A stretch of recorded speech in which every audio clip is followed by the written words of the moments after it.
Bonjour M. Strickert. J'ai le plaisir de vous présenter aujourd'hui. Vous êtes cofondateur de la chaîne YouTube Christian Livegan. Sa chaîne est connue bien au-delà de l'Europe dans certains pays. Comment ont-ils fini par créer cette chaîne?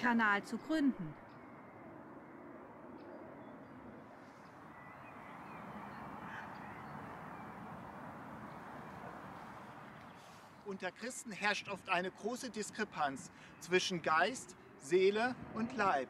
Chez les chrétiens, il existe souvent un grand décalage entre l'esprit, l'âme et le corps.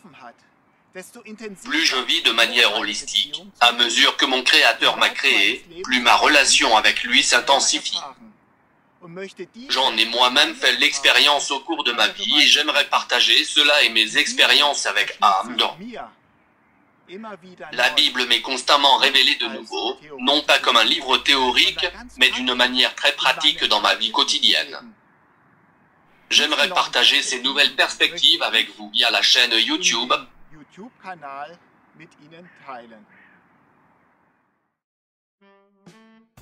En tant que théologien végétalien, je travaille indépendamment d'une église ou d'une organisation chrétienne.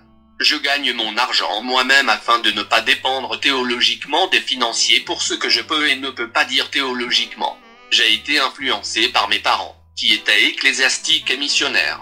Mon père a fondé des communautés chrétiennes. J'ai grandi dans cet environnement, où j'ai été automatiquement exposé à la foi chrétienne. Quand j'avais 11 ans, je me suis fait baptiser pour envoyer le message que je croyais en Jésus-Christ, le Messie. Quelques années plus tard, j'ai fait mes premières dévotions. Peu de temps après, j'ai fondé ma propre troupe de théâtre chrétien.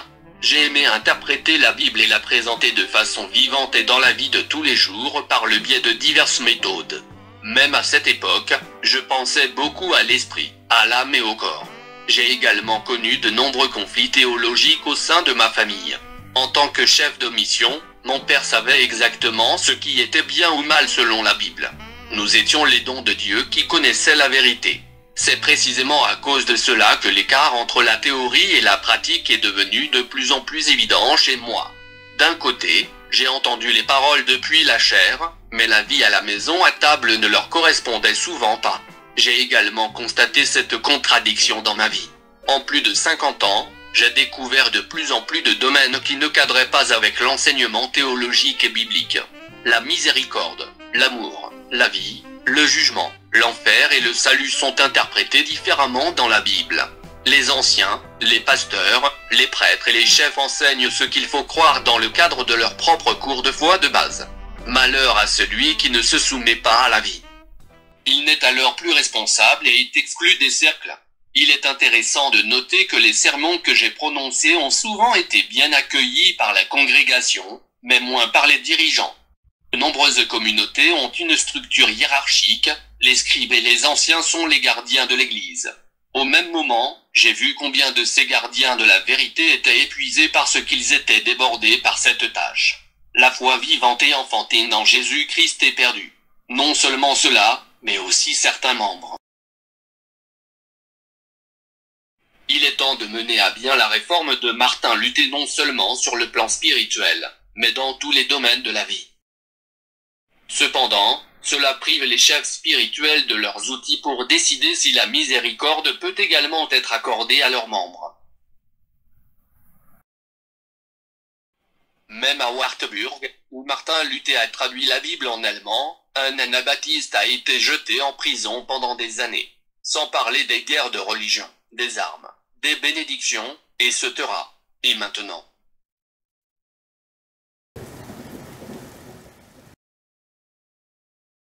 Qu'est-ce que tout cela a à voir avec le véganisme?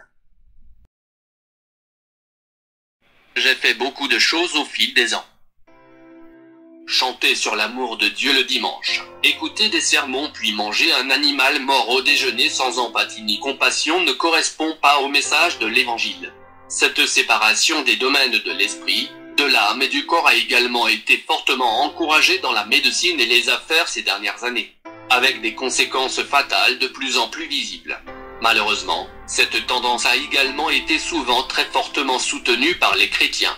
Les herbes médicinales, la pensée positive, l'individualisme.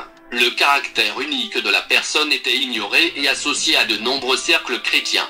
Mais si nous devions prendre la Bible au sérieux, voici les principes bibliques qui nous permettront de suivre le plus haut commandement de Jésus de pratiquer l'amour. Dieu n'a pas créé l'homme comme un robot, mais comme une personnalité libre. Seules les personnalités libres ne peuvent pas être contrôlées et nuire au collectif, selon les modes de pensée de beaucoup.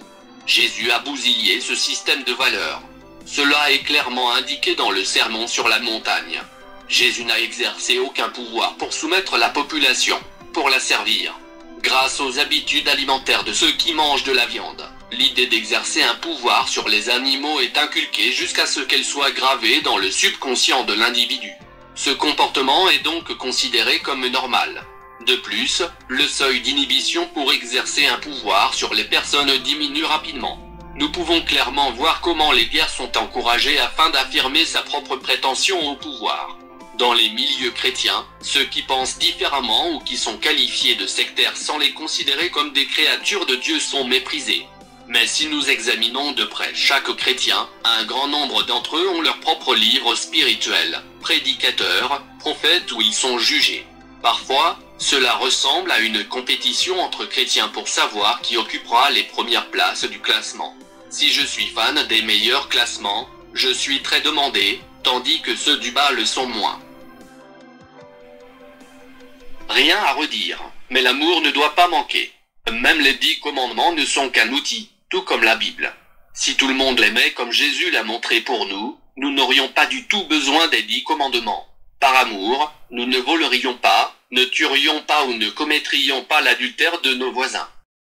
Le message de la résurrection de Jésus s'est rapidement répandu parmi les premiers chrétiens, malgré ou peut-être même parce qu'ils n'avaient pas encore une interprétation théologique sophistiquée et le Nouveau Testament. Ils ont vécu l'évangile de Jésus selon le chapitre 13 de l'évangile de Jean, versets 34 à 35, où Jésus a dit à ses disciples, « Je vous donne le commandement nouveau de vous aimer les uns les autres. Comme je vous ai aimé, vous devriez aussi vous aimer les uns les autres. Ainsi, tout le monde saura que vous êtes mes disciples, que vous vous aimez les uns les autres. » Mais lorsque l'amour se refroidit, nous avons besoin de plus en plus de règles et de lois, qui sont ensuite à nouveau contournées légalement, comme dans la société, jusqu'à ce qu'une nouvelle loi comble à nouveau cette lacune. Nous pouvons établir des parallèles avec certains milieux chrétiens qui font de même. Merci pour votre explication détaillée. Quand avez-vous étudié la théologie? Et qu'en est-il de la famille? Après ma première formation professionnelle, j'ai terminé mes études de théologie en 1997. Ma femme et moi avons des enfants adultes, qui sont également mariés depuis longtemps. Monsieur Strickert, à la fin de notre conversation, pouvez-vous résumer brièvement vos préoccupations en quelques mots?